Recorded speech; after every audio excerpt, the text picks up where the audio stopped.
ஓட்டு போட்டு மக்கள் சட்டமன்ற உறுப்பினர் மக்களுக்கான பிரச்சனைகளை போய் சட்டமன்றத்தில் பேசுங்கன்னா எனக்கு இனோவா கார் வேணும்.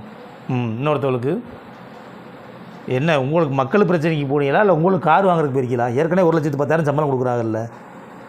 இதில் காரு வேறு, இது மாதம் 75,000 நீங்கள் காருக்கு அதாவது எரிபொருள் போடுறதுக்கு. அதுபோக உதவிக்கு ஒரு ஆளை வச்சுக்கிட்டிங்கன்னா அவங்களுக்கு 25,000.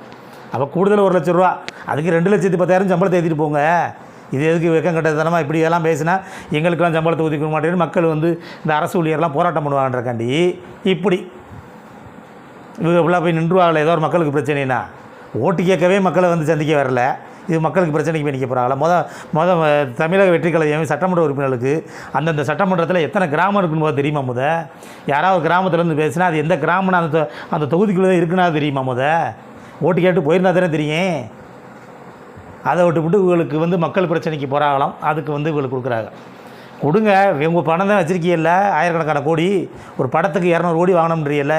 நேர்முகம் மறைமுகம் இந்த ஜனநாயக டிக்கெட்டை பிளாட் டிக்கெட்டில் அதை தடுக்க முடிஞ்சு அவங்களால. நீங்கள் நேர்மையை பற்றி பேசி நீங்கள் நீங்கள் சம்பாரித்து பொய்யா வரியை இப்படி செஞ்சு இல்லை கோடிக்கணக்கில் சம்பாரித்து வச்சுருக்கீங்களே. ஏற்கனவே நீங்கள் சொந்த காரு வெளிநாட்டில் ஒரு கார் வாங்கினதுக்கே வரி கட்டாதவர் தான் இப்போ இருக்க தற்கொலை முதலமைச்சர். இவர் வந்திருக்க தற்கொலைகளுக்கு ஃபுல்லாக தற்கொலை சட்டமன்ற உறுப்பினருக்கு ஃபுல்லாக புதுசாக வந்தவங்களுக்கு. ஏன்னா புதுசாக வந்தவங்கள யாருன்றது எல்லாத்துக்குமே தெரியும். அவங்களுக்கு சம்பளத்தை கூட்டினா மக்களுக்கு இதாக கேட்பான், வரி கேட்கல, விவசாய பிரச்சனை நிறைய பிரச்சனை போய்கிட்டு இருக்குது. எல்லாத்துக்கும் காசு இல்லைன்னு சொல்கிறோம். அதனால் இப்படி கொடுக்குறோம்.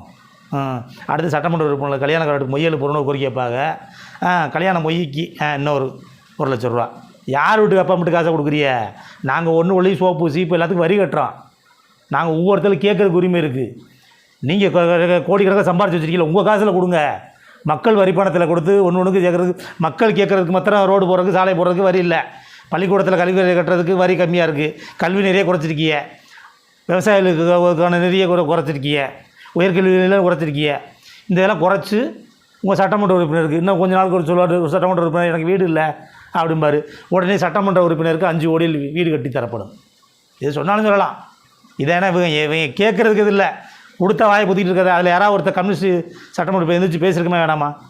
ஏங்க ஏற்கனவே ஏன்னா கம்யூனிஸ்ட் எதுக்கு சொல்ல வரேன்னா, கம்யூனிஸ்ட் சட்டமன்ற உறுப்பினர்லாம் வாங்குகிற சம்பளத்தையும் கட்சிக்கு கொடுத்துருவாங்க. பாதியை முழுசும் கொடுத்துருவாங்களோ, அதில் பாதியை திருப்பி கட்சி பார்த்து கொடுக்கும். அப்படியே வந்தவங்க இன்றைக்கி வாயை பொத்திக்கிட்டு அந்த கட்சிக்கு ஆதரவு தெரிஞ்சு உட்காந்துருக்காங்கன்னா இது எங்கே போய் நிற்க போகுதுன்னு தெரியல. தமிழக மக்கள் இதை பார்த்துக்கிட்டு தான் இருக்காங்க. நிச்சயமே இந்த தற்கொலை ஆட்சிக்கு கூடிய சீக்கிரமே முடிவரை எழுவாங்க.